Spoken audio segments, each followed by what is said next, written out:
Итак, друзья, всем привет! Я в центре Якутска, один из главных площадей, площади Ленина. Ну, не то что нету вообще людей, но поштучно там ходят, где-то там, где-то тут.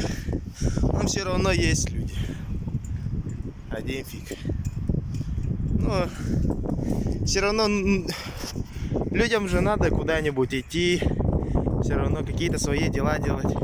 Поэтому все равно один хуй будут люди, и они никуда не денутся. Самоизоляция — это не карантин. Самоизоляция — это просто надо самого изолировать, сам себя, а не кого-то другого. Вот.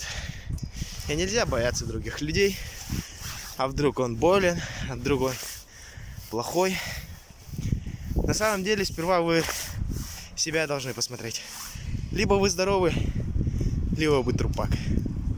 Можете идти в больницу, можете сдаваться с поличными. Почему бы и нет?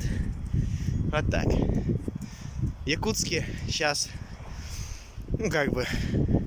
самоизоляция полная. Людей на улице вообще мало.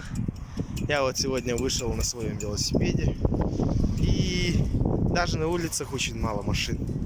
Я там по улице Орджоникидзе приехал, там 2 машины было, что ли, или нет. Ну, что-то типа такого, друзья. Так что, ребята, берегите себя, своих друзей. Так что, это фигня, не бойтесь. Главное себя беречь, и все.